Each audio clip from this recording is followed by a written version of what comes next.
أن سيدنا وسندنا وحبيبنا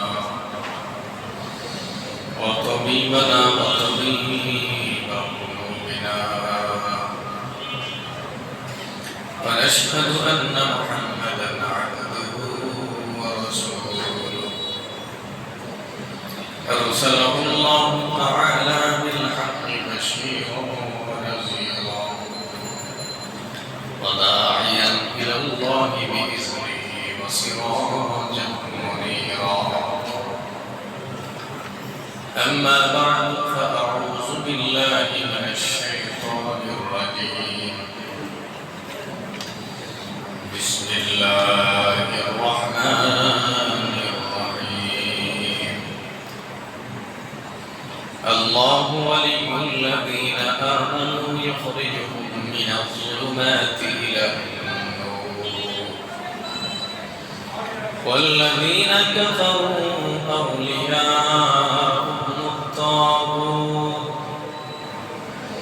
يخرجونهم من النور إلى الظلمات أولئك أصحاب النار هم فيها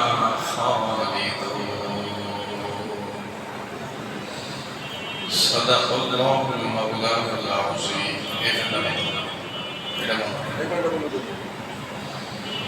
أزمي جانا قلبي جانا جانت ایک جانے والے سب جائیں گے رہنے والا کون ہے لا الہ محبت ہے دل ذکر کرے لا الہ لا الہ لا الہ لا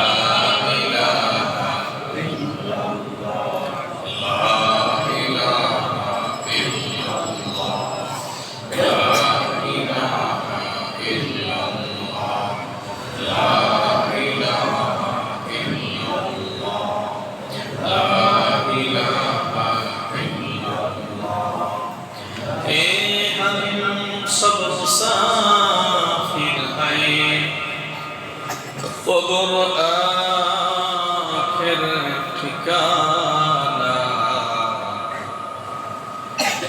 کوئی آگے روانہ کوئی پیچھے روانہ لا الہ الا اللہ لا الہ الا اللہ لا الہ حیاتر مالک جی اللہ موتر مالک شی اللہ لا الہ الا اللہ لا الہ لا الہ الا اللہ محمد رسول اللہ صلی اللہ علیہ وسلم মহান আল্লাহ সুবহানাহু ওয়া তাআলার দরবারে লাখ কোটি শুকরিয়া যে আল্লাহ সুবহানাহু অত্যন্ত মায়া করে মহব্বত করে ভালোবেসে আল্লাহর ঘর পবিত্র মসজিদে ইশারের নামাজের পরে আমাদেরকে আসার ও বসার তৌফিক দান করেছেন সেজন্য শুকরিয়া আদায় করি আলহামদুলিল্লাহ আল্লাহ পাক রব্বুল আলামিনের কাছে মাহফুজ আল্লাহ পাক রব্বুল আলামিনের কাছে লাখ কোটি শুকরিয়া যে রব্বে কারীম আমাদেরকে এই তাফসীরুল কুরআন দোয়ার মাহফিলে আসার বসার তৌফিক দান করেছেন সেজন্য আরেকবার শুকরিয়া আদায় করি আলহামদুলিল্লাহ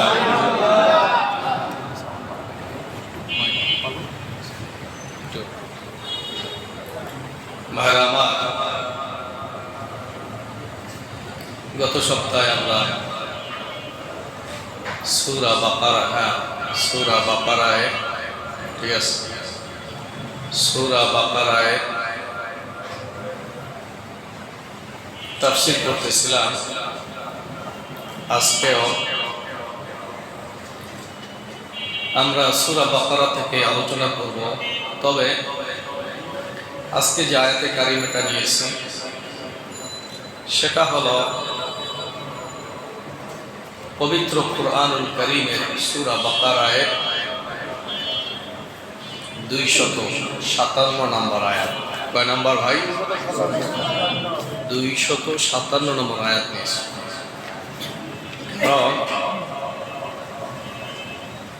আপনার আয়াতে কারিমা নেওয়ার উদ্দেশ্য হলো বর্তমান সমাজের ভিতরে অনেক ফিতনা ফাসাদ ছড়িয়ে ছিটিয়ে আছে, আসলে নাই ভাই? অনেক ফিতনা ফাসাদের সাথে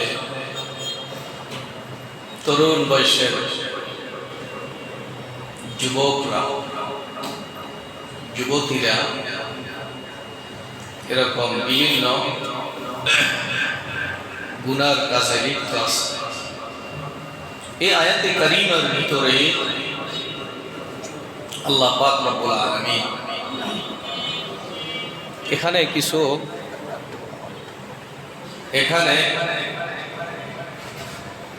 তারই কিছু উপমা পেশ করছে। আল্লাহ পাক রব্বুল আলামিন, হ্যাঁ ঠিক আছে, এই খেয়াল করবেন, আমরা যতটুকু সময় আলোচনা শুনবো ভাই অত্যন্ত মহব্বতের সাথে আমলের নিয়তে কথাগুলো শুনি। যে যেখান থেকে আমরা আলোচনা শুনতেছি আমরা প্রত্যেকে আমলের নিয়তে শুনবো ইনশাআল্লাহ। আপনারা এখানে আপনাদের মূল্যবান সময় ত্যাগ করে এখানে বসছেন, আপনারা বুঝেন না যে আপনাদের লস হইতেছে, ক্ষতি হইতেছে নাকি ভাই? আপনাদের লাভ হইতেছে। কি হইতেছে? লাভ হইতেছে। আপনাদের অ্যাকাউন্ট তিনটা। অ্যাকাউন্ট কয়টা? শিখাই কিছু নাকি ভাই? অ্যাকাউন্ট কয়টা? তিনটা। এক অ্যাকাউন্ট নেক আমলের অ্যাকাউন্ট। এক অ্যাকাউন্ট কি ভাই? কথা বলবেন। এক অ্যাকাউন্ট কি? নেক আমলের অ্যাকাউন্ট। আর এক অ্যাকাউন্ট বদ আমলের অ্যাকাউন্ট। কিসের অ্যাকাউন্ট? বদ আমলের অ্যাকাউন্ট। আর একটা অ্যাকাউন্ট হইল দুনিয়াবি ব্যাংকিং অ্যাকাউন্ট। কথা ঠিক কিনা? এই তিনটা অ্যাকাউন্ট। এখন দ্বিতীয় নম্বর অ্যাকাউন্ট হচ্ছে বদ আমলের অ্যাকাউন্ট নাকি ভাই? বদ আমল করলে ব্যাংকে টাকা জমা হয়, অ্যাকাউন্ট হয়।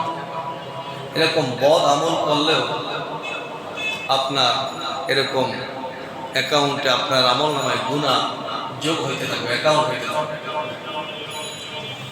আবার যদি আপনি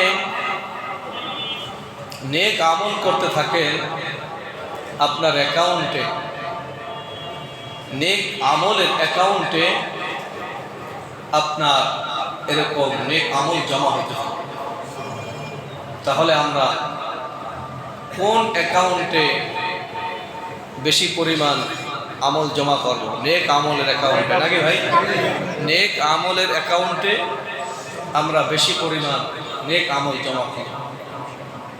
বদ আমলের অ্যাকাউন্টে যদি গুনাহ যোগ হয়, অ্যাকাউন্টিং হয়ে যায়, আমরা আল্লাহর কাছে তওবা করে নিব, আল্লাহ আমাদেরকে মাফ করে দেব। কথা ঠিক কি?